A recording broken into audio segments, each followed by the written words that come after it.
the chapters you were supposed to read for today, and what were they about?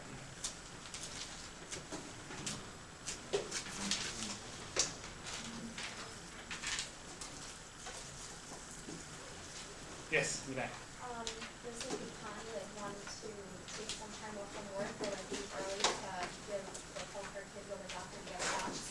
If she could get somebody else to do it, but she didn't want to because it doesn't feel comfortable with her, but her like boss has like issues with it. What was the boss's issues with it? And that's it for anybody.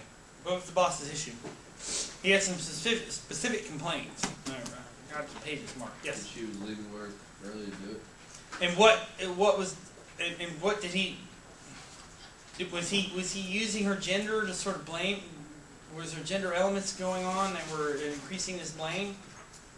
Well, he said that if he let her go early, then everyone else, all the other secretaries. Yeah, specifically he said all the other females would want to leave, essentially, whether they're mothers or not. And do you think though that if this was a man requesting time off for his son to go get shots, that it would have been the same level of resistance?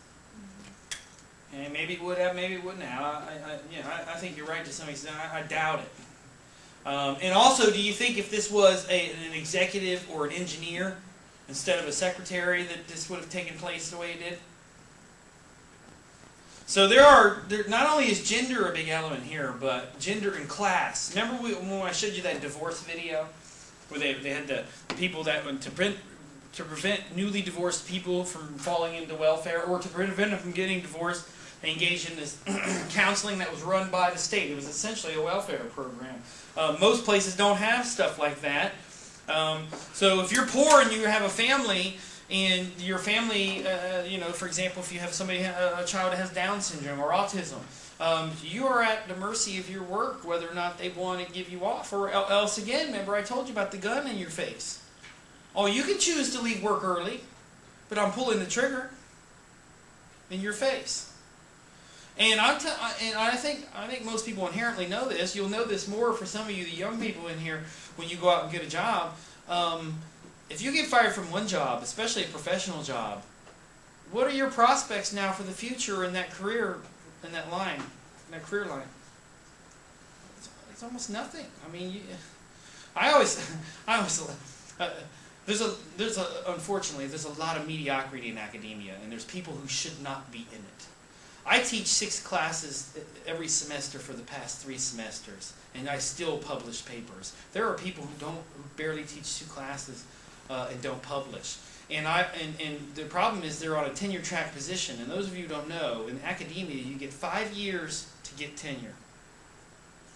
And if you don't get tenure, do you think any other university on this planet is going to give you another shot? This is like if you're a pitcher and they go, all right, kid, you got 5 years in the minors to get it right. If you screw it up, are you going to be a professional baseball player ever? No. You might be lucky to run a Sabrett's hot dog stand downtown, frankly. Because most athletes, professional athletes, their educational level is about that high. Let me put it this way. What kind of an education does LeBron James and Kobe Bryant have? High school. Do you think they paid attention? You think they got straight A's in high school? You think they were the brightest kids in class? Now, interestingly enough, Kobe, and I'm not saying they're stupid, I'm saying their education level is very low. Okay? So, and the problem with that is that if you think you want to be an NBA player and yet you don't have the skill and you persist in trying to be an NBA player, what kind of job are you going to get with no college degree? Or with 1 year in college? Now the rule is you have to be in college basketball and this is creating all kinds of problems. Okay? Especially if you have a favorite team. Like take Syracuse. They sign people who are going to be there for maybe 1 year. They don't even take class. It is a complete scam. It is a complete fraud. And similarly in academia, these people get into this tenure track and then they go and get married and have 3 kids, and it's like, you haven't published a thing. You're dead in the water.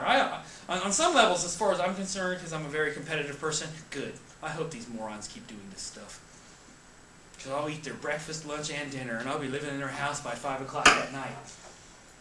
Go ahead, suckers. I'm telling you right now, the world is, and one of the reasons why I bring this up, that even in academia, you better wear a bulletproof vest, because the world is nasty.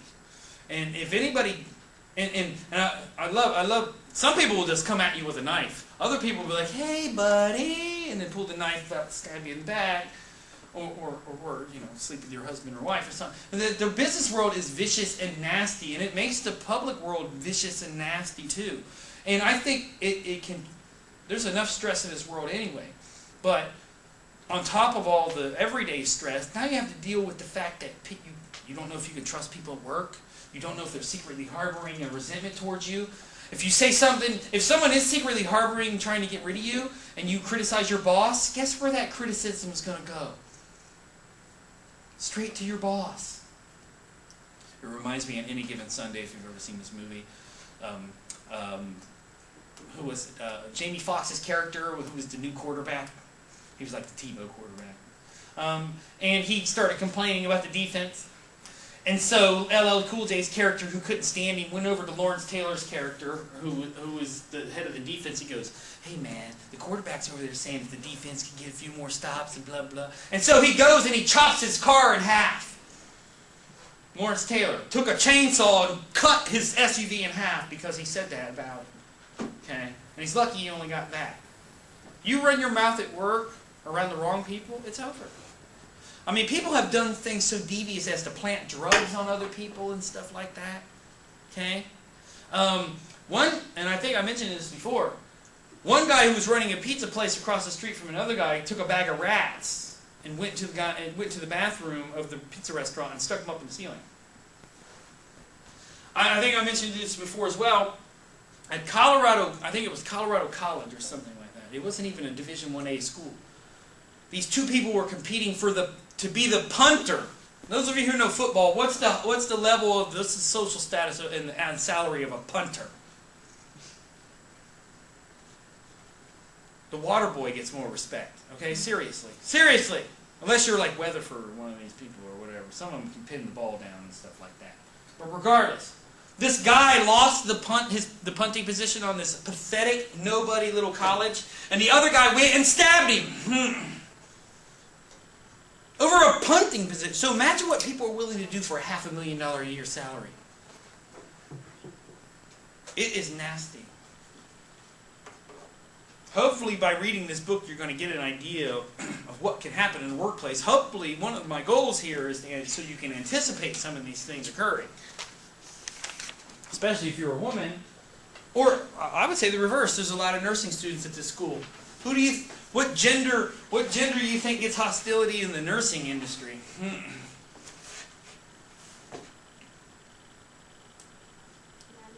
Yep. They get someone excluded, they get someone isolated. Although they have higher social status, so they're usually able... Like, I'll tell you right now, when a man goes and complains about something, even to a female boss, it gets taken very seriously. And not that women don't get taken seriously, but not by male bosses a lot of the times. Especially about stuff like the Lorenzana woman. Remember her? The one who said she was too gorgeous and sexy that she got fired? Right? That type of complaint goes nowhere in a corporation. That's why she sued them. I almost guarantee you, I forgot to look up the Supreme Court case on Walmart. I'll do that next time.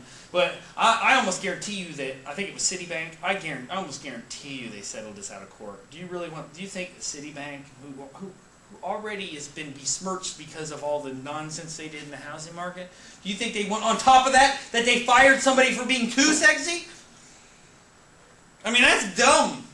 People at Bank of America go, hey, we'll hire her. Okay? We'll make her the face of our corporation. If Exxon's smart, they'd hire her to be their public relations person. Or BP or something. She could go out and talk about oil and all this other stuff, and nobody would even pay attention. You know? I mean, if that woman said that the company had lost $500 million, I don't even think that investors wouldn't, they'd be like, what? Too busy looking at her skirt, her upper skirt. Anyway, down her blouse. But regardless, one of the ideas here is, what we talked about last time, was this idea of the spillover effect into gender roles, especially into the work world.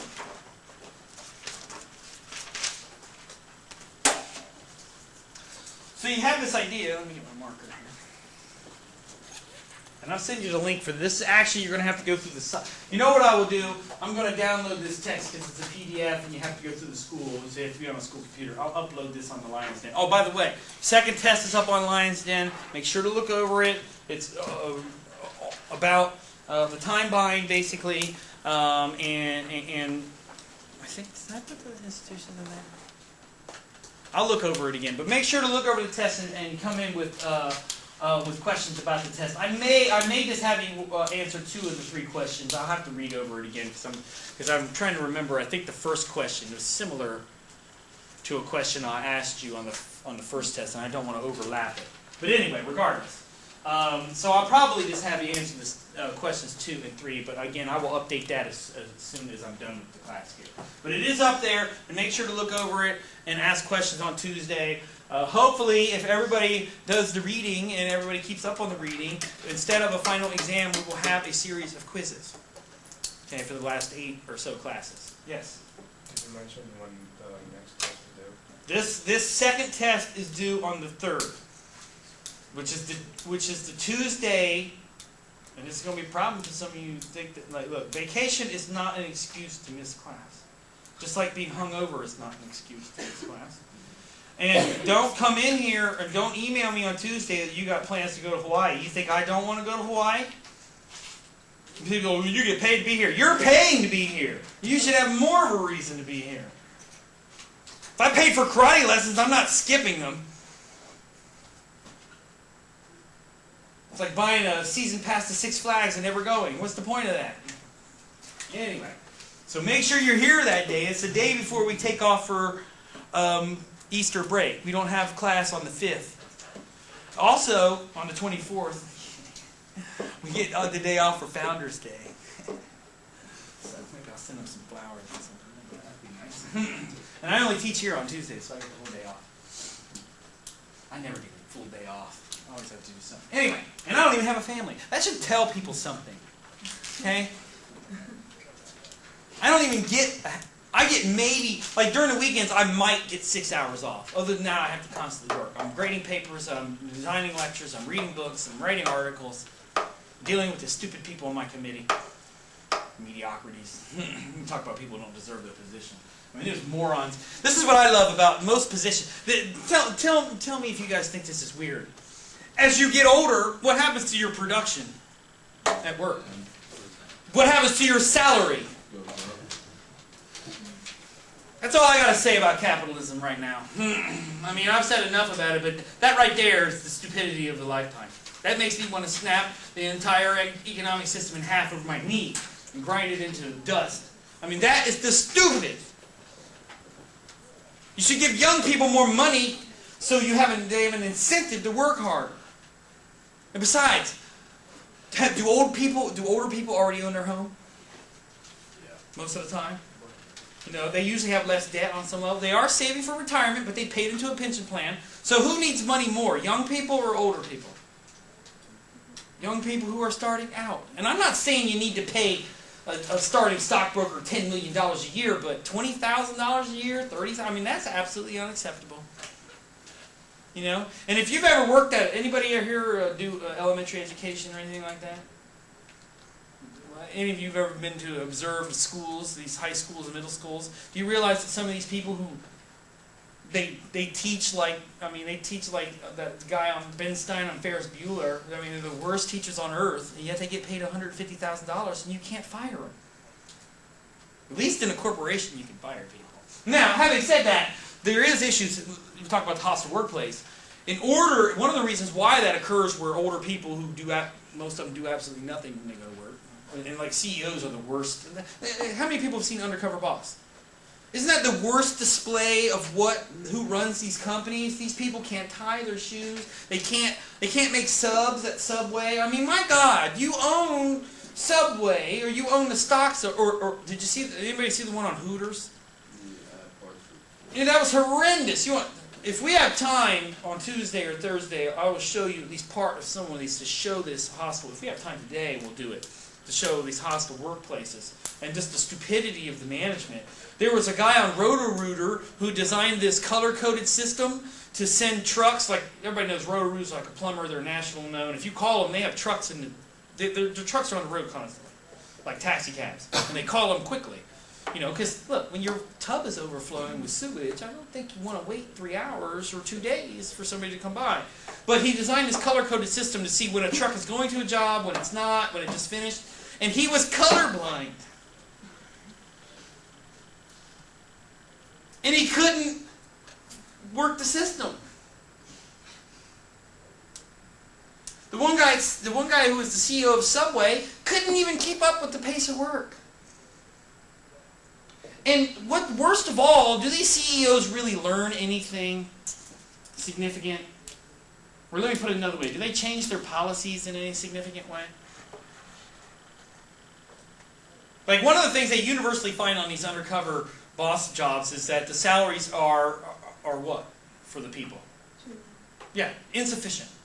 Do they raise salaries for the entire company when they get done with this little experiment? No. They hand a few people a couple $1,000 here. The one on the Roto-Roo one, this woman had an autistic child, and she couldn't afford the special care, and so and she was behind in her mortgage because she was paying this, and so he paid her mortgage payment up, and he gave her like entrance into this autistic thing. And it's like, but what if you lay her off? Then where's she at?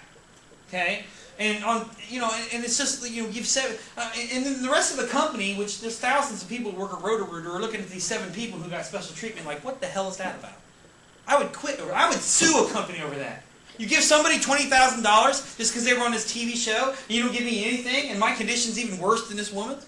I mean, the absurdity of that. But I think what it displays on a lot of levels, this show, is just the lack of general practical skills that people who run these companies have. That these people are, for lack of a better word, stupid. Okay? Part of the reason why they're stupid about general things is that think about the day-to-day life of somebody who makes $5 million a year. When they get up, do they cook their own breakfast? Do they clean their own clothes? Do they clean their own house? Do they go to the grocery store? Do they take care of their kids? Do they even change the trash bag in the garbage can? Some of them don't even change the toilet paper, like I said in my last class. Some of them have bidets. Toilet paper is like for poor people. Right? So they don't do anything that normal people do. And it is displayed on this show. Some of them don't even have the ability to relate to other people. They got like some kind of social issue or something, some kind of disorder, you know. And these are CEOs of the company. I also, there's a documentary called House of Cards about the housing, you know, the housing bubble and the recession and all that stuff was caused mainly by these CEOs and these other morons who were making millions of dollars. And I'll tell you right now, not a single one of them is living in a cardboard box. Everybody that was involved in this economic scandal that went on with the housing market, not a single one of those people, except for Bernie Madoff and Alan Stanford, are in jail. A lot of them got $5 million bonuses for running their companies into the ground. And that is part of the issue, but in this documentary, House of Cards, Alan Greenspan goes, it was the failure of our best and brightest. First of all, if that's the best and brightest, we're all screwed. And two, if it is the best and brightest, and they committed $700 billion in fraud, if not $3 or $4 trillion in fraud, then what's that say about the rest of the world? What's that say about the rest of the people in their companies that they work with? And I would say to Alan Greenspan, these aren't the best and brightest. These are the spoiled, rotten brats. It's like, remember the lady in the, remember the what was he, a police officer or something? Remember the people in the carriage? And she was all snotty and mean and like judgmental, and you could tell that marriage was not going to last. That's the way a lot of upper class people who run businesses are. Now, not all of them are like that. Some of them are good people. I've heard Richard Branson is a great and generous person. You know, he's probably a show a little bit. I've heard Bill Gates is a pretty nice guy, pretty humble, although he lives in a 60,000 square foot home. By the way, his wife and kids both have iPhones, and he doesn't allow them in the house. He's got some resentment. So, I guarantee you he didn't shed a tear when Steve Jobs died. I would almost venture to say he jumped up in joy and bought a cake and threw a party. Okay, seriously. The way like the United States did when they killed Hitler or something like that. He does not like Steve Jobs. Anyway, but let's go back to the spillover effect thing. So part of this element here is that the world of family, the world of marriage, the gendered private world of like bars, high school, locker room talk. Also on many levels, the media puts a high level of emphasis on gender and gender roles. Meaning that people should see themselves first and foremost, before race, before age, before ethnicity, before any of those things, that your gender defines a lot of who you are. Is that a wrong-headed statement? That gender is important? That gender should be important? And it's similar to race. Is it easy to hide your race? Right? It's very visible. It's very real. And are humans pretty much visually oriented unless you're blind, born blind? Right? Which I've heard when you're born blind, all your other senses compensate, so you get like great hearing. So don't whisper around blind people. So hear you from the next room. Seriously.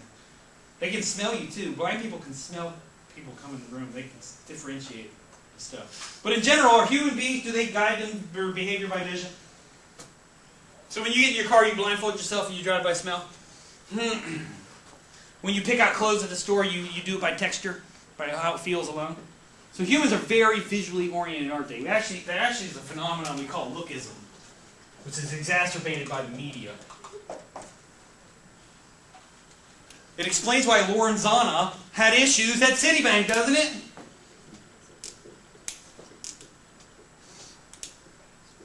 Is it easy to turn off gender-related feelings and attitudes and impulses and emotions? Like, for example, is it easy, when you go to work, can you just pull your manhood or womanhood off and leave it at the door? So it's almost a point where there's no way that you can get rid of these gender roles. Now, what the goal of the work world is, on some levels, is to neutralize that. Neutralize gender roles. That's the formal policy.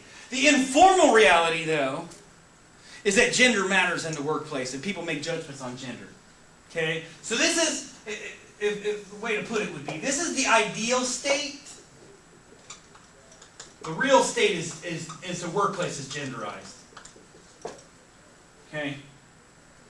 And on top of that, we've seen as well that organizational principles of the work world make their way in to the family. That's a whole other issue that we've discussed in a fair amount of detail. Remember, one of the ideas of the book is that people treat their workers and colleagues like family and are dedicated to them and have duties to them and all this other stuff, and that you have these gender elements and these social roles that people play from families and marriages jump into the work world, but also that the work world, the rules and be here on time and writing rules on the refrigerator, this stuff works into the family world. Remember the one woman, I think it was Vicki Dent, she had her child's day like parceled out in 45-minute blocks. This is also known as helicopter parenting. Heard this term? At least this is one form of it, it's helicopter parenting. Okay. That parenting becomes more of a job and your child becomes more like an employee, where you're doing evaluations on them and stuff like that and tracking their progress. Stuff like that.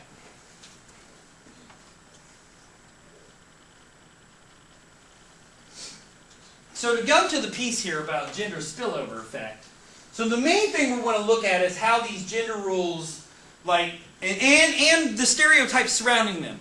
Like the stereotypes surrounding men and women. Like there was this book, I can't remember the author, that compared the differences between men and women and how they think. And there's actually a lot of psychobiological data that shows that men and women actually think about things in different ways and approach problems in a different way. So there's some evidence that there is fundamental differences between men and women. But it doesn't mean that policies inside of a company should treat men and women differently.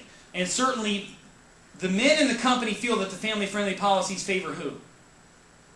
Women, right? Even though they're allowed to take it. And part of the spillover effect is not just men impacting women and attacking them, but also this. What was the name of chapter 9? Listen to this. And the name of the book that I was referring to is Men Are From Mars and Women Are From Venus. Anybody ever read this book? It says stuff like this, like women, it's like stuff like that. Men cannot, this is one thing they talk about in the book. When men make a decision, they make a decision. They're very direct about it. Like a man will ask a woman, and this is probably the worst thing to do, how do you feel about it? Like, like direct questions. Did you enjoy the dinner or sex or whatever the hell it was? And women are much more, at least this is what the book says, again, and these are a bit of stereotypes, that women are much more indirect. And that women would rather cooperate than compete, and men would rather compete than cooperate. That this creates divisions. That to the point where men and women seem like they're different species. Like they're from different planets. And on some levels, again, I told you some biological, psychological data shows that women and men are different. Certainly, if we take from a physical standpoint, men and women differ on body, on muscular development and body size and a whole bunch of other stuff. Okay, and even endurance and stuff like that. We've also looked at brain patterns that women tend to make decisions in different ways, and so do men.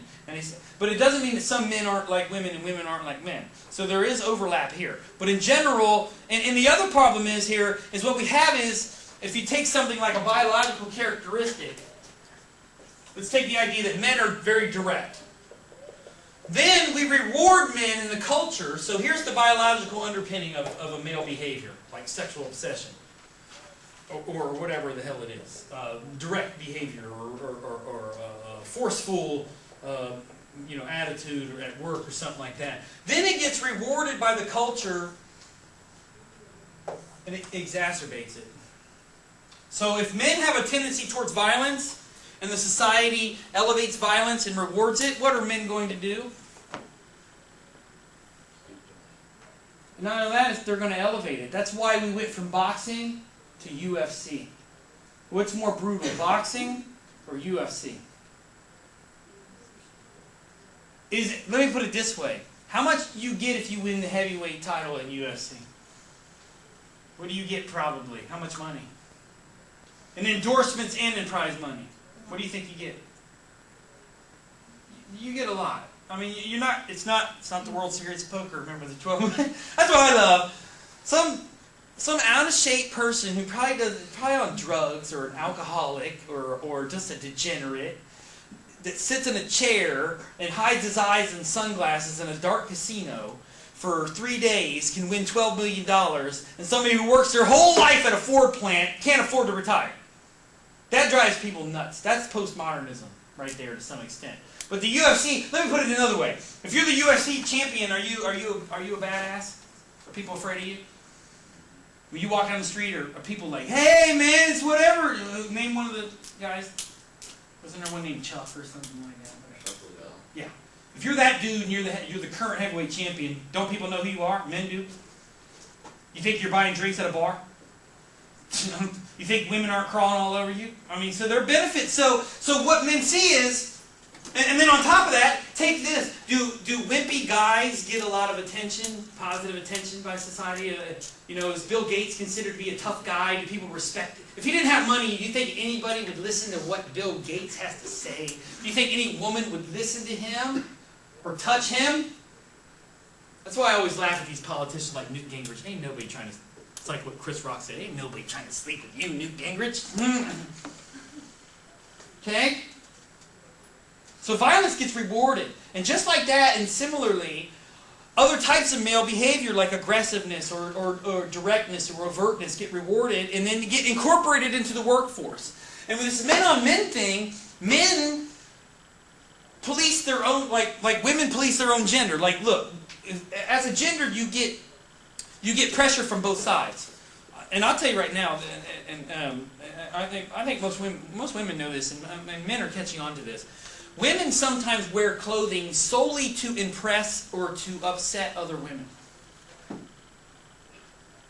Seriously. Because I'm telling you right now, ladies, there ain't a man on this earth that gives a damn what kind of shoes you're wearing and whether or not they match your dress. I'm telling you right now. I mean, maybe, I don't know, maybe some like gay fashion designers probably care about that kind of stuff. Or an effeminate man like Mike Greenberg. But in general, men are much more interested in what's under your clothes than what your clothes are. And that proves to me that women wear clothes and do their makeup and hair. And I'm telling you, you know, if like, for example, if a man is wearing the same shirt as another man at a party, he doesn't go home. Women will. Or they'll spill something on the other woman and make her go home. Right? Be like, oh, now you got a stain on your shirt. Men will be like, cool, man! You get that shirt at Macy's? Okay? And on some levels, that proves the fact that not only are we impacted by, and men are similar too, right? Look, you know, like men will brag about scars or other stuff like that, or how bad they stink after work and stuff, or they'll have burping. I don't think you're going to get a lot of women by engaging in a public farting contest or something disgusting like that, or bragging. I don't think you're going to get a lot of women by bragging about how many women you slept with, which with men, that's exactly what you want to brag about. So there are different, whether or not, if I'm trying to impress a woman, that's a much different attitude and set of behaviors, or try to just get along with her, than if I'm trying to impress a man, if I'm a man. And similarly, if you're a woman. You have a much different set of realities surrounding what women expect out of you than what men expect out of you. Now, it's really not that big of a deal when men and women hang out in their own groups and they don't mingle. But at the workplace, can you avoid intergender mingling? It's hard. And here's the other part. Are all the divisions in Amerco 50-50 gender-wise? So some of them are 80-20. What happens when the ratio is 80-20? What happens to the one in the minority group? Who adjusts to who? Let me put it that way. If it's 80% men in a division of the company, and there's 20% women, do the women get a lot of attention? I mean, they might get a lot of attention. Do they get a lot of respect? Do they have a lot of say in how everything's operate? So if somebody's like slaps somebody's ass, and they go complain to their male boss, who's friends with the guy who slapped their ass, is anything going to be done? Can you see why some women are very upset about what goes on at corporations? And I'll tell you right now, do you really think that Laranzana girl only got names said to her? I guarantee somebody grabbed something, okay, and it wasn't her arm. All right? There's probably some accidental crap, like somebody pretended to trip into her breast. Oops, sorry, Deborah Lee. They're real. They did that on Seinfeld, remember? Jerry thought Terry Hatcher's breasts were fake, and so Elaine went into the sauna and tripped into her breast. And Jerry broke up with her because he thought they were fake. And again, that type of stuff spills over. Think about what kind of talk goes on in the break room. Right? It's like the locker room. And think about how natural gender talk is. Right? When you're in elementary school, you're afraid of cooties. Right? You're afraid of the opposite sex. In middle school, it's sort of similar. There's still the cootie syndrome going on, isn't there? You guys remember going to middle school dances? What were they like? People standing on both sides of the room going like this? Or the guys dancing with the guys? Or just, there's a lot of awkwardness at first, usually, at a middle school dance. No, not in 8th and 9th grade. Then once in high school, it's almost all about sex, isn't it? Your hormones are raging, both men and women. There's all kinds of sex contact going on. People are wearing really, especially in the summer, really light clothes, on and on. Okay? And certainly one of the things with society, we talk about is reward.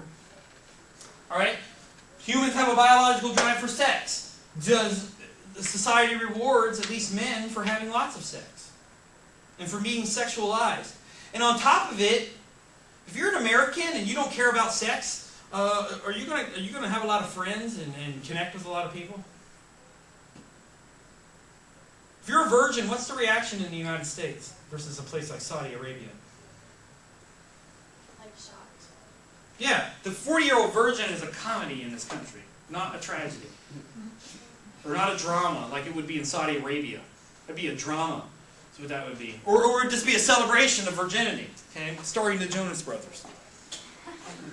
Or the other two who aren't married. One of them is married because I guess his loins were bursting and he couldn't take it anymore. So, look, nowadays, if you're one of the Jonas Brothers, was there any need for him to get married at age 18?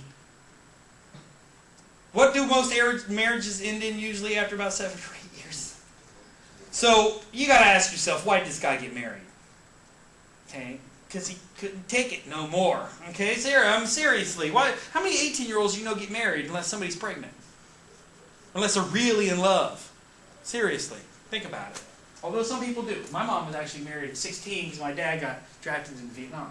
Anyway, so let me read this part here and you'll understand this male-on-male influence and pressure. This is also race too, so this is on page 116. Amerco was a predominantly white company. Listen to this is racism due to ignorance right here. Listen to this. As was the town of Spotted Deer. And when they mean white, they mean white. I think people who've never been to the Midwest or to Iowa, I don't think you understand. Just like somebody who's never been to like parts of the Bronx doesn't understand. I remember one of the first times I ever felt the stare of being a minority. I went to Detroit. My friend lived north of 8 Mile in Ferndale, which was a mixed neighborhood, but it was predominantly white. South of 8 Mile was 98% black. Okay, and it was an impoverished region too. We went into a Kroger, and it was probably because we were two single guys buying wine. That's all we were buying. And that's probably why they were looking at us. But we were the only white people in that entire store. And even though people were nice and respectful, it was an odd feeling. And I think that it's hard for people, whether you're a minority or whether you're white, to realize what goes on in places like Minnesota or Montana. But this is the type of environment this is in. And it's surrounding valley communities. And I'll tell you right now, it's predominantly white, and most white people aren't racist, but you will find there's Klan members and Confederate flags. I mean, this is Minnesota, and people are flying Confederate flags. And it's not because they enjoy the South. Yeah, these are racist statements being made by people's behavior. And some people will tell you that's why they moved to Montana. But in pursuit of its mission to increase diversity, Amerco began in the late 80s actively recruiting gifted minority students at technical colleges and university, hiring them as summer interns, and if all went well, offering them jobs when they graduated. She should have interviewed these people and tried to get down what kind of race. I mean, if they're saying this stuff about women, what do you think they're saying about black people or Hispanic people? I mean, seriously. You think they're holding back? You know? The pathway to Amerco placed Sam Hyatt, who was a black man, in a curious mix of circumstances. The company was eager to draw the best from every racial and ethnic talent pool and was busy trying to make minority newcomers feel welcome. So, for example, Amerco made sure that one local radio station played music likely to appeal to African Americans. What? And what music would that be? Because I know black people who like country music. And I know white people who like rap music. So tell me, Amerco, what type of music is black music? You play jazz all day? Is it just gangster rap? I mean, the stupidity of this. Yes, there are types of music that are more dominated by one race or another, but I would venture to tell you that there is no such thing as white music and black music and stuff like that. Because white people do reggae. What race is Eminem? I'm sorry, and he's one of the most popular rap artists in the world. Right? There are black heavy metal bands, aren't there? A lot more now than there were in the 80s. So maybe in the 80s it was a little clearer. But don't you think that's does that sound like racism out of ignorance to you? Don't you think this guy thought that was weird? And they probably came up and said, hey. To make you feel at home there, brother. We convinced the radio station to play rap music. Be like, I hate rap music. Well, it's too late now. Can't do anything about it. You're going to play Pat Boone?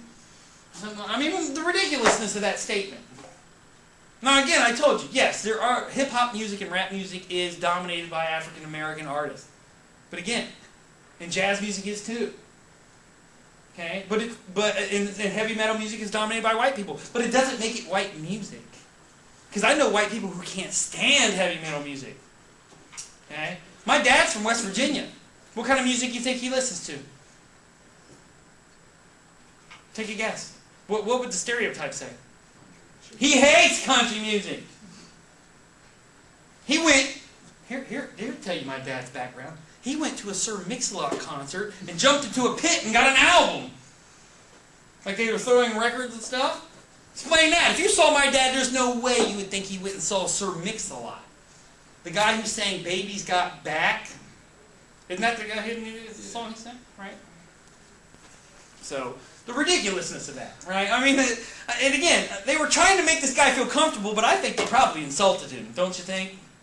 And how do you convince a radio station to play music where there's only probably, I would venture, how many black people do you think lived in this community at the time? 50? 60? Even if it was 1,000, can you run a viable radio station if you only have 600 or 700 listeners? Not really, right? This is the ridiculousness of this. The company also hired the only listen to this. The company also hired the only local barber skilled in black hairstyles. I have had black friends who told me that white people in their work walked up to them and asked them stuff about their hair. And said stuff like, "Can I touch your hair?" Seriously. Goofy stuff. Goofy stuff. Or ask black people, "Do you use suntan lotion or sunscreen?" Stuff like that. Do you get hot when you're in the sun? Stupid stuff. Stupid stuff. Okay? And again, there's two main forms of racism. There's racism out of anger and hatred, and many times experience, like a white man will be mugged by a black man, or a black man will get mugged by a white man, or whatever, and the animosity will start there. And then there's racism due to ignorance, which means you don't know any Latino people. So you think, and again, the TV has a lot to do with this, so you think everybody's like George Lopez. Or you don't know any black people, so you think they're all like Tyler Perry. Or probably don't know any Arab. Most Arabs or Muslim Arabs people know what thing they assume about them. There's 1.1 billion Muslims on this planet. How many of them were involved in 9/11? 19. Do you think that's fair to wipe the Arab Muslim race and religion with that type of crap? They didn't call Timothy McVeigh a white Christian terrorist, did they? Maybe they should have. How about this guy who shot those people in Afghanistan? You think that wasn't a little bit of racism there? He shot 7 children. That's not normal. That's not even normal behavior for murderers, okay? Seriously. Not even Son of Sam did that. Anyway. The company also hired yet it is also true that blacks, Chicanos, and they call Latino people Chicanos. Chicanos are actually more related to what you call Mexican Americans. And Asians together still make up a very small percentage of America's workforce. Probably no Latino people. And the community lacked the sort of racial mix that might have reduced Sam's occasional sense that people expected him to represent the black position on whatever came up. So if they were talking about affirmative action, they probably wanted his opinion. Or something stupid like that. In fact, what the working class whites who lived in the surrounding countryside knew about African Americans, they seem to have learned mainly from television. This reminds me of my media class. We're talking about cultivation theory. This is a perfect example of this. That if you don't know something, if I don't know what's going on in Iraq, the news has a great power to define what's happening there. And I can choose to either believe that story or not. And again, African Americans, it has been shown, get portrayed horribly on television and movies. I've told you about, I think I mentioned this, Denzel Washington won an Academy Award for playing a crooked cop who forced a white undercover cop on his first day to smoke PCP-laced marijuana. He shot another guy so he could steal $4 million from him, and the one plot of the story was he needed the $4 million to pay off the Russian mafia because he stomped somebody to death in the Las Vegas casino. How come they didn't make Ethan Hawke the guy who stomped somebody in a casino? Would that have made sense to the American public? Would that have made sense? To a lot of people, it wouldn't have, would it? They're like, what do you mean? No crooked white cop? Yeah, there's never been a crooked white cop ever in this world, has there? There's never been any white murderers or anything like that. Yeah, Bernie Madoff wasn't white. He's one of the biggest criminals this world's ever seen. Oh, Hitler wasn't white, was he? But repeatedly we see on television African Americans being portrayed as prostitutes, homeless people, pimps, idiots, drunks, drug addicts, criminals, ex-cons, murderers, rapists. Name me a TV show where there's a black male lawyer. There ain't. On Law and Order, they had a female black attorney or something, right? Or investigator. on SBU. Okay, so it's changing a little, but in general. They usually send him out to like beat people up, though, if that makes sense. Huh? They usually send him out there to like rough people up. He's the enforcer, right? Yeah.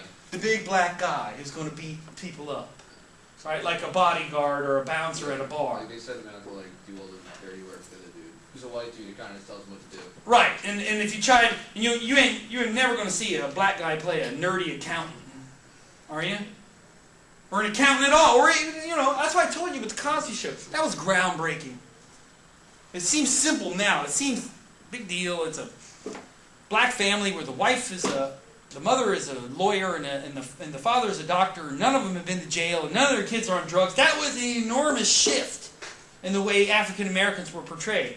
And up until the 1980s, on a lot of levels, Latino people didn't even exist in the media. Neither did Asian people, for that matter. And if they were Asian people, remember I showed you the Han character. You see what kind of characters. Oh, yes, sir. Let me get your food. That stupid crap. That's why everybody lost their mind about Jeremy Lin. Like, oh my God, it's an Asian man who can play basketball. And he doesn't have a calculator. The one thing I always find funny is, what always people say? Well, he went to Harvard. Well, that makes him Asian because he went to a really good school? I assure you, there's plenty of Asian people who drop out of school with F averages. Right? Just like there are plenty of gangsters who are white. Anyway. When Sam first came to spot a deer, he got lost driving. Listen to this one. This is driving while black. Driving on a mountain road. Sometimes it's walking while you're black is enough. Especially in my neighborhood in Stony Brook. See, even with all the kids around, they don't want them walking around. It's kind of terrible. My friend's Venezuelan. He gets crap all the time from security guards and stuff. Partly because he's got tattoos all over his arm, and he's got a beard like a pirate. He looks like Johnny Depp. He looks like Captain Jack Sparrow. I always tell him that stuff. So, anyway. He shaved his head. Now he looks Muslim or something. So, anyway. He got lost driving on a mountain road and stopped at a bar restaurant to ask for change to make a call. The steely-eyed faces that greeted him made him think of some sheriff's posse in a small Mississippi town in the 1950s. He froze and backed out.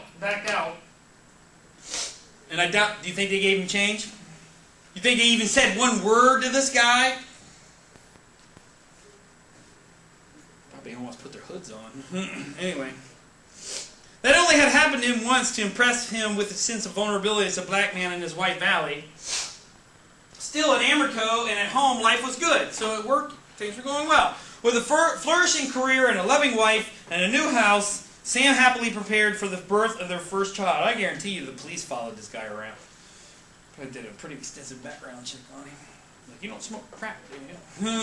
Anyway. Letitia, his wife, planned to take 4.5 months of maternity leave, and I believe she worked at Amerco as well. And Sam's first official act as a father-to-be was to ask the company for time off. So here he is. He's one of the only black men in the company. He is asking for what very few, if any, of the other men in the company, and predominantly white men, asked for. Do you think he got it? Did he get his maternity or paternity leave?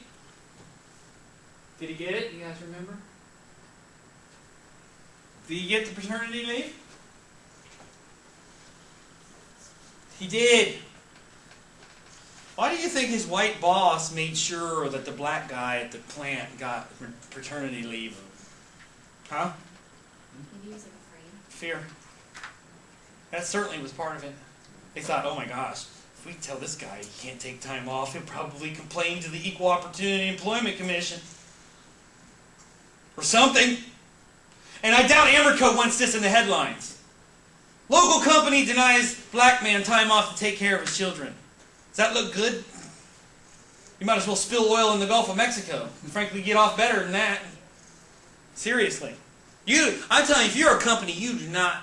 Walmart got off easier with abusing women than I think there was a restaurant where they were not seating black people or something, and they got sued, and it was a big deal. But I'm telling you right now, if Walmart got accused of racism, man, they wouldn't go to no Supreme Court. They'd settle that out of court. You do not want to appear racist, which boggles my mind that 52% of the American population is women, and yet companies seem to have no problem with insulting women every minute of the day and making their lives horrible.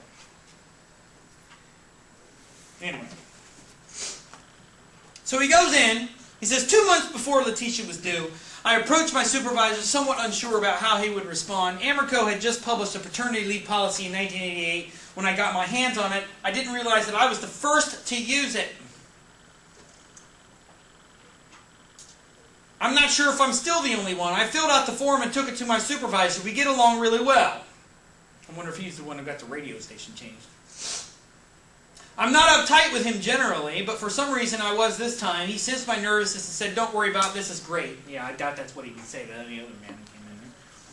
In a matter of days or weeks, and it's certainly, they didn't even say that to women. They were, especially those, how did they treat the administrative and technical assistants when they wanted time off?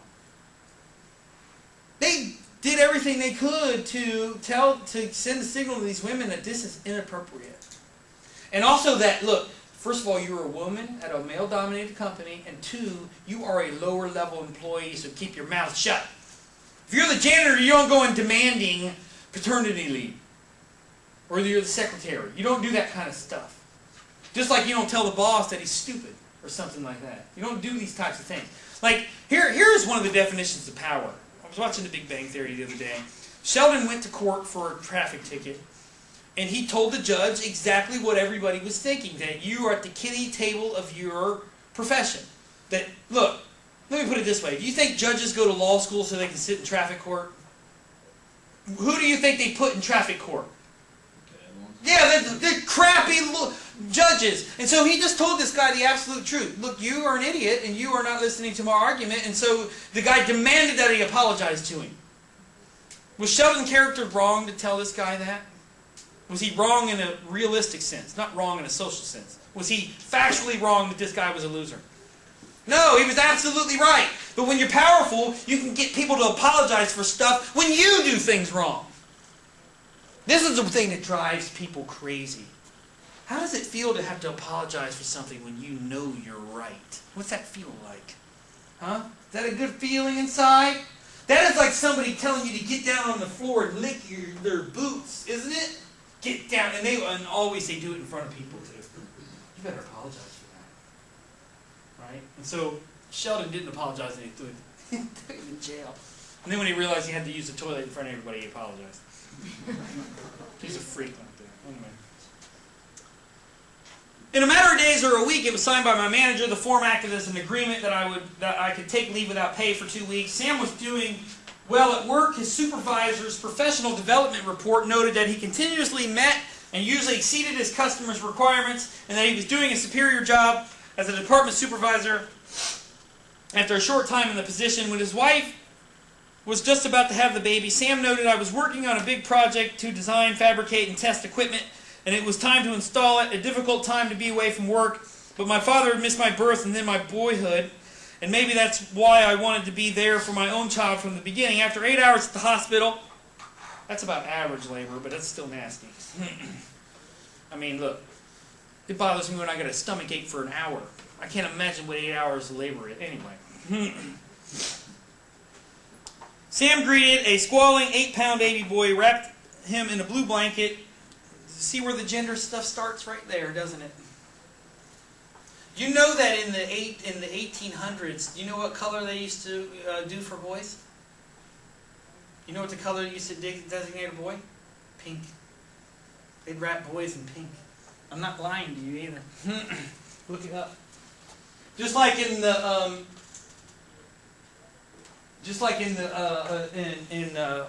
the 13th, 14th century, men used to wear tights and makeup and wigs and goofy stuff. Like, have you ever seen pictures of Louis XIV?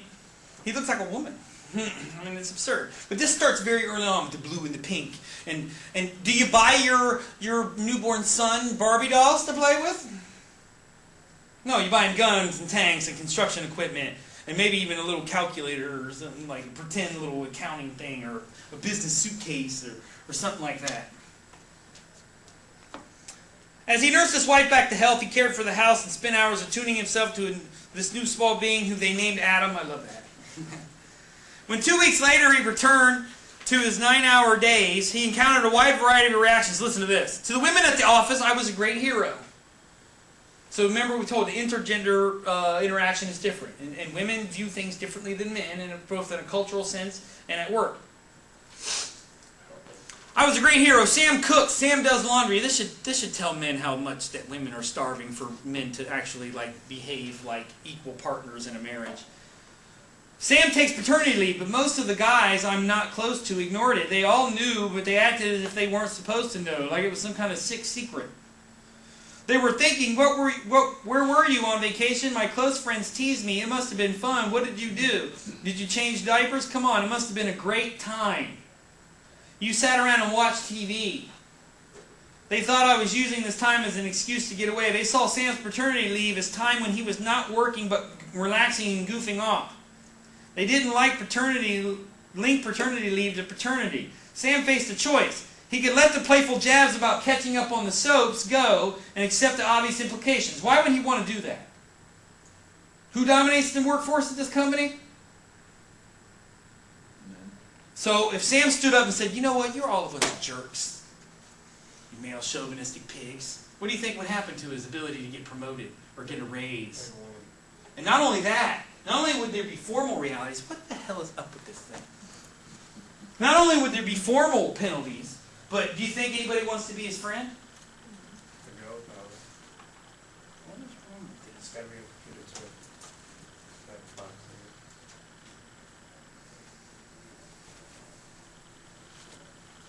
There we go, sorry. But yeah, I mean, and little stuff adds up. You got the formal bureaucracy mad at you because you because people are attacking you, and I bet his boss would have said, "Come on, Sam, they're just joking with you, man." Right? Not taking it seriously, but they're saying a joke, you know. And again, plus the fact, not only did he take paternity leave, but he's a different race than the other people. When you're different than other people, do you stand up and rock the boat? Do you throw rocks at people? No, because they come at you. In the early 1900s, they used to lynch you if you ran your mouth. You're in the wrong place in the wrong time. It was over. And I assure you, this guy knows that he's up against the wall, don't you think?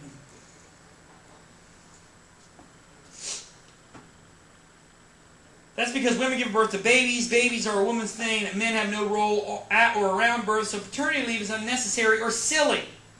He could respond. Or he could respond, but he would have to be careful, he felt. He couldn't be too politically correct, because for many of his colleagues, the issue of paternity leave was fraught with unacknowledged tension. Many of them were feeling pressure from working wives who had sacrificed time from their own budding careers and yearned for appreciation as well as some parallel gesture of commitment, no matter how small. Are you starting to see this family stuff spilling over into the workforce? That what motivates people to work comes out of the family? And these gender roles that are in the private world come into the work world and impact formal policy and the behavior of the institutions themselves. Do you think if this company was run by women, what would have happened to Sam? And what would the attitude of the other men in the company might be if women ran this company towards paternity leave? How do you think it would have reacted to Sam if this company was run by women, it was 80% women? What do you think they would have looked at? Do you think he would have encountered this type of resistance or attack? What did the women say about him when he came back? Right. That's pretty different than either not talking about it or going, hey, you lazy bum. We know you took off work and went fishing.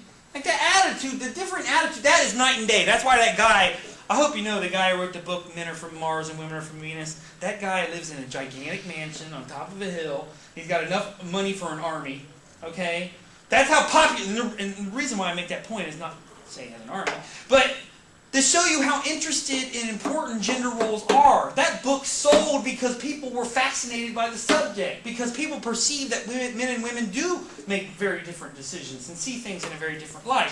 And that stuff spills over to the workforce, and it disrupts this desire for the workforce to neutralize these things, these gender conflicts or gender confluences or impacts within gender or between genders. And one of the things you don't want if you're a CEO is what type of gender conflict, really, or what type of gender contact. You don't want a war of the sexes, but you also don't want this. What don't you want raising its ugly, despicable, hedonistic head at the workplace that disrupts things from the inside? This is formally outlawed in most companies. Cooney wants to outlaw this too. They want to stop professors from doing what? What usually goes on between men and women? Conversations? Like relationships. Yeah. You don't want sexual tension in your workplace. You don't want it on the good side or the bad side. You don't want people being attracted to each other, and you don't want people being resentful. You don't want three men competing for one woman, and they go out in the parking lot and kill each other over this stuff. I mean, seriously. Romance can lead to... Romance is like... It's like a beautiful rock, and then you turn it over, and there's scorpions and snakes and stuff that will kill you. I mean, that's what it is. I'm telling you right now, look at the statistics about how many people murder people because someone cheated on somebody, or because you stole my wife, or all this other stuff. Let me tell you, I like Jerry Seinfeld, but let me tell you a little story of why, if Jerry Seinfeld did what he did to me, I would be known as the man who shot Jerry Seinfeld. Jerry Seinfeld was not married, and he belonged to this health club, and this woman who had just got back from her honeymoon, he flirted with her, and he eventually got her to divorce her husband and marry Jerry Seinfeld. I don't think there's a man in this room that would put up with that type of crap. Maybe you wouldn't shoot Jerry Seinfeld, but there'd be some ass-kicking going on, wouldn't there? Dare you steal my newlywed wife? And let's get it away from homicide. Do people commit suicide because of romantic stuff? At the very minimum, it's going to create resentment and tension, isn't it? And I got news for Jerry Seinfeld. You did that to somebody, maybe somebody's going to do that to you, buddy. Romance is a dangerous, tangled octopus of madness, isn't it? It has got arms all over the place. And you think you're okay. Like if someone breaks up with you, you think you're cool. And then 2-3 weeks later, you start breaking down. Like, bad things happen. Okay, I would say the number one reason why people go to therapy is relationships, don't you think?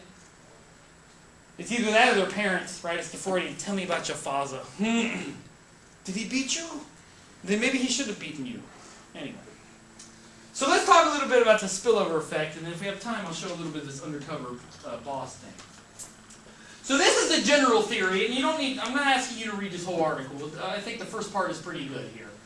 It says here, one widely held view of sexual harassment, meaning explanation for sexual harassment in the workplace, especially among feminists, is that sexual harassment is an exercise of power by one person over another at the workplace. It is an analogy taken from the literature on rape. According to this view, rape is not a form of sexual behavior. This actually has been challenged. One of the reasons why they said this is that most men who rape women don't reach orgasm.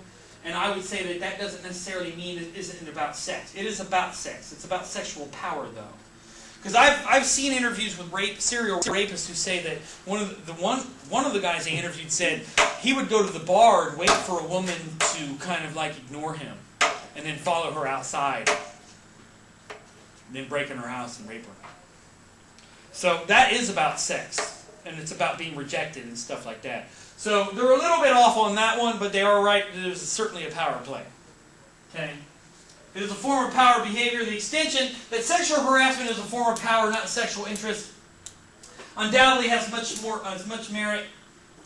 Rape and sexual harassment have common features. First, rape is sexual intercourse that is unwanted. Likewise, harassment includes sexual attention that is unwelcome. Second, in rape, men use their greater physical strength and also their greater social position. Did Kobe Bryant even go to trial? I mean, look, if someone's going to accuse somebody of something, unless it's patently fake, like the Duke rape case, it needs to go to trial. Why do you think it didn't go to trial? Let me put it another way. If Kobe Bryant was just some broke dude on the corner, do you think it goes to trial? I think he's in jail right now, don't you think? So, and men use their social status. Look, remember this Dominique Strauss-Kahn guy? Surely something happened. Did he even get tried? How about Greg Kelly? Did you see this one? Greg Kelly got accused of rape, and they didn't even file charges. His dad happened to be, his dad happened to be Ray Kelly, the former police commissioner of the New York Police Department. Okay? Where's the other one that I was thinking of? There's another case. Anyway, I'll think of it here in a minute. But there are plenty of cases where people who are in power or dominant position are able to get out. Rape is one of the hardest things to get a conviction on. There's just no doubt. The one I was thinking of. Remember there were two police officers that were accused of raping a woman that was drunk, and they brought her to her apartment repeatedly. And they went to trial, and the police officers were acquitted. And you know one of the reasons why they were acquitted? The forensics team found semen from 2 or 3 other men on this woman's bed. What do you think that they labeled her as? What do you think is one of the only labels that you can use to make a rape victim destroy their credibility? A whore. Yep. This woman does this all the time. That's what they did to that Kobe Bryant girl. She sleeps with everybody. Okay? I would say, look, Kobe Bryant sleeps with everybody too, obviously, so you think he's not capable of rape? Something bad happened. I don't care what he wants to say. So, anyway, she got death threats from Kobe Bryant's family. Likewise, in sexual harassment, according to the power differential hypothesis, men use their superior organizational position to elicit sexual favors from women. Do this or you're fired, do this or you won't get promotion, or whatever it is. And women, you think, well, no, most women wouldn't fall for that, or they would say something about it. How come this thing won't scroll? Oh, there it is.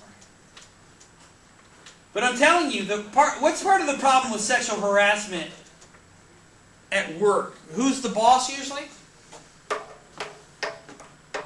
It's a man. So there's a problem right there. So there's another power dynamic. At every step of the gatekeeping, there's usually a man standing there. And do you think most women feel comfortable about describing what happened to another man? Just like one of the reasons why a lot of rapes don't get reported is that most cops are what gender? They're men. Okay. Anyway, consistent with the power differential explanation, men are indeed more likely than women to be in positions of power at work, positions that they could use to exploit subordinates. And what's the power dynamic in the family? Who's head of the family normally? Right. Who does the most housework? You think women like that? No. Housework's great work, right? You get paid well, and it's really dignified work. It makes you feel good afterwards. Yeah. Cleaning the toilet always makes me feel like a king. Scrubbing the floor makes me feel like the Duke of Windsor. The only time cleaning is fun is probably for meth heads. Get down on the floor with a toothbrush. So much fun. Anyway. Men are more likely to supervise others. In our survey, for instance, 61% of men but 41% of women said they supervise others. Conversely, women are more likely than men to have a supervisor who could harass them. 86% of women, but 76% of the men reported having a supervisor. Women are also more likely to have an opposite sex supervisor. 43% of women, but only 7% of men. And also because men don't have women supervisors, they learn that women are lower than them. That they de facto learn this. That women are less important in the company and I can be abusive. This is very much a bullying element. When people are certain that they have more power over you and they will not be held accountable for what they do, don't most people start bullying other people? Isn't that what goes on? I'm sure that most of you worked at a job where somebody was a bully. Right? Some manager just liked to push people around because he or she knew that nobody was going to do anything about it. Okay. These are usually the people who get shot in like workplace incidences and stuff like that. I mean, you can drive people to the point of madness. Like narcissists at work will drive people to the point of like blowing up and stuff. One may also use power or position over another without having direct supervision over that person. Men tend to be in higher prestige jobs than women. For example, in our survey, 40% of men, but 33% of women say they were in high prestige jobs. Despite the existence of differences in power and prestige and positions held by men and women in organizations, our data do not provide matched support for the power differential perspective. In our survey, only 45% of women who reported an experience of one or more serious forms of sexual harassment said the initiator was a supervisor. What they're trying to say is, there's two theories. One, that sexual harassment occurs because there's this power differential between men and women. The other theory is the spillover effect. So I'll get to you.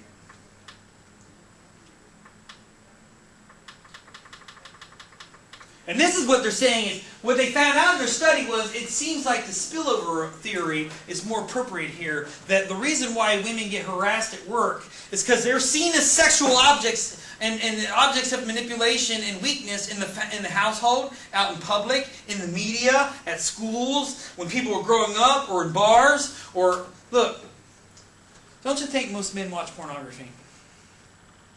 What's the position of women in pornography? It's a position of power? Maybe if it's like kinky, weird pornography. Women are being used in pornography, aren't they? Most people who watch, although this has changed a lot recently, so thank God for equality. Most pornography is for men, isn't it?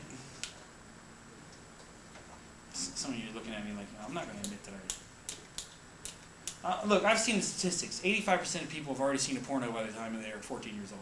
So don't try to pretend. Okay? And more now, women own pornography a lot more than they used to. So, go equality. Just like more women are becoming murderers. And serial killers and stuff. Seriously. More women are actually raping people too. So which is somewhat difficult, but anyway. And I bet you most men, if they get raped, unless it's a really attractive woman, are not going to say anything that they got pushed down. And it's probably not, maybe if you're Urkel or something. But anyway.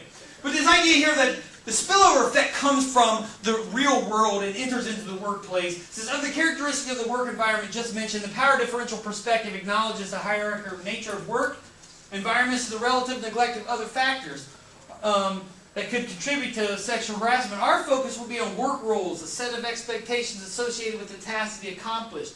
These expectations are shared by the role occupant and others. An organization can be viewed as a set of sex role relationships, or a set of role relationships. Hypothetically, work role behavior is identical, it's supposed to be neutral, across people who occupy the same role. In practice, work roles are usually tailored to some degree by the worker to fit his or her own personality or concept. Nevertheless, the expression of some aspects of the self is considered inappropriate to most work roles, like overly feminine or artistic, not artistic, but overly feminine or masculine. So it says, however, these aspects of sex roles are present in the workplace and reflect how work roles are affected by spillover from sex roles. So again, we have these roles in public, and you see this last little bit here. If a work role is a set of shared expectations of a behavior or job, a sex role is a set of shared expectations about the behavior of men and women. That it's appropriate for men to do this and not do this. That's why you don't see men cry in public. Unless they won a lottery or something. Who did I see that cry? Oh, Peyton Manning was crying the other day. $30 million. Shut up. But you see what I'm doing right there, right? I'm making fun of him. Partly because of what he was crying over, not that he was crying. You cry when your mom dies. Don't cry because somebody gave you $30 million a year. I mean, my God. And I'm a Raiders fan anyway, it just upsets me with the Bronco. Punk. Ugh. At least I'm not a Jets fan. Although you're going to sell a lot of jerseys, there's going to be a lot of praying. A lot of jerseys. So. Man, I got Sanchez has got to be like, you talk about crying. He's got to be scared out of his mind. Anyway, it might be good for him. Anyway, we've already defined sex role spillover as the carryover in the workplace of gender-based expectations for behavior. Nivea and Gutek discuss several aspects of a female sex role that are often carried over to work. The stroking function is one such aspect. Sex role spillover occurs, for example, when women are expected to be more nurturant, sympathetic, and loyal than men in the same work roles. Projecting a sexual image and being a sex object are also aspects of the female sex role that some women take gladly upon them. You think Kim Kardashian doesn't play this up? The other day, she got bored. She took a picture of herself in her underwear in her bed with full makeup on and her hair done. Like, oh, I'm just casually in my bed with full makeup and a hairdo. But here I am, right? Women play this stuff up. Not everybody. The unfortunate thing is that women like Madonna and other people in the in the media world taint all other women with this idea that a lot of men have that all women want to be sex objects. Or they manipulate sexuality, which some women do. Okay? But let me tell you something in general. Don't you think if men could get away with manipulating people through showing their chest or something that they would do that? You telling me Brad Pitt gets roles because he's the greatest actor on earth? Or because he's good looking and they know that they'll get every woman in the world to come and see the crappy movie that he does? Yeah, 7 Years in Tibet. What a brilliant film that was. Right? Remember his role in True Romance as a stoner? You guys don't remember that. His first role was actually in Thelma and Louise. He's in his 50s. Hope you guys know.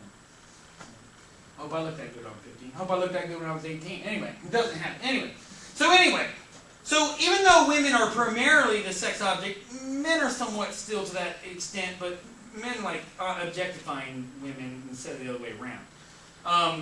The same work roles are expected to be sex objects or are expected to project sexuality through the behavior of parents or dress. These expectations may be held by both sexes and by both actor and observer. A man may expect a woman worker to be a sex object, and a woman worker may also expect that she will be a sex object. When women are propositioned by men at work, touched sexually, or made the object of sexual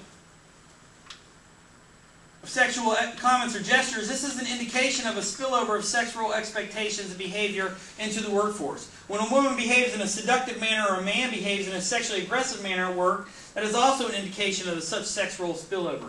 And you can see this, if I can load this quickly.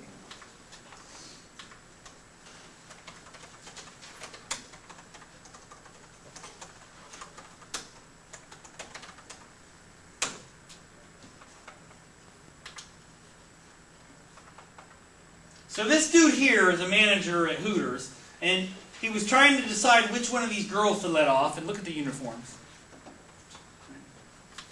I mean, that doesn't count. I've seen people at the beach that were wearing more than that. So watch what he makes these girls do. He actually didn't even get fired. The boss was like, well, we'll give you like a refresher course on gender tolerance or something like that. So I think next time we're either going to watch one of these episodes to look at the work world culture and the competition, or we're going to watch a video on Walmart. So, but watch this one. You want to go home? You want to leave early today? Cuts are going to be on games. No ifs, ands, or buts about it. You're going to play my reindeer games. She said I got to go to school. Okay. He still doesn't want to let her on. Come with me. Maybe we'll do a beanie contest, alright? Maybe we'll get all the girls and shove their faces down the beans and have them clean it up, you know? Right? Sucker down, good times, alright? They seem like those kind of things? That's the CEO of the company sitting right there. Girls are spoiled now. You can tell he's getting really uncomfortable. Alright, okay. If you want to play some games, there's other games you can play. It's disheartening. So he got them plates of beans and they have to eat them with their hands behind their back in order to go home early. Girl that finishes her plate of beans will go home. You cannot use your hands, okay? So, go! Oh, you silly. Come on, girl. Who wants to go home? Oh, look. This is Hoot. This is the undercover boss. They went to Hooters. Baby. Oh, they like tasty. That's the CEO watching this display. It's hard for me on this one not to bite my tongue. If I could break cover, I would sit down and have a very long, serious talk with Jimbo. Yeah! I think that's all I do. This guy's crying about this. He's really shook up. It's time for me to speak with Jimbo, and I'm not really looking forward to it. He didn't know that he was the boss. But he thought he was in trouble. What's going on, buddy? Jimbo? I am not Scotty. Okay. I'm Kobe Bryant. Brooks, the president and CEO of Hooters of America. Whoops. Jimbo, the way that you interact with the girls, quite frankly, is inappropriate. See, he didn't even fire him. I'd have fired that guy right on the spot. And you're not giving them the You respect kidding that me? they need. You said, don't forget, all these girls are prima donnas. There's no way that your entire staff is made up of completely prima donnas. Okay, that's just stereotyping your whole cast of girls. There's lines that You think if the CEO was a woman, this guy would have even gotten this meeting? Apology to your staff is necessary in this situation. We're up to lawsuit, buddy. You do that for Seriously. me when you go back? If I'm too competitive, if I'm too harsh, man, it works. Shame on me if it's a bad thing being uber competitive. And I do have a track record of building sales, and you can build profit all you want. That's not what I want. It's all about being respectful. That's the bottom line. If I wasn't undercover, I would have pulled you aside and we would have had a talk right then and there. Talking ain't enough. I'm a proud father of 3 children, 2 of which are girls. I have always said that I have no problem with my girls working at Hooters. But to be honest with you, My daughters ain't working at Hooters. letting my girls work under your management. Okay? He said, these are my 2 daughters, and I wouldn't feel comfortable with them working for you. And I took a step back, and okay, I get it. I don't think so. First of all, I would say to the CEO, you ain't going to let your daughters work at Hooters. You're out of your mind. Secondarily, the name of the restaurant is Hooters, not Good Food or Eat at Joe's. And look at the uniforms. My gosh, you know, I told you, I've seen people at the beach that were wearing more clothes than that. All right? And let me ask you something. Are there any male waiters working at Hooters wearing revealing clothing like Chippendales? Yeah, nobody would want to see it. Right? So keep that in mind. I think we'll at least watch one of these undercover bosses. We could look at corporate culture, but I'll choose one that's hostile. We may watch this whole Hooters one, but they actually took the full episode off. That was on YouTube. All right, make sure to look over the test. And if you have any questions, bring them on Tuesday. Have a good weekend, everybody. Keep up with the reading.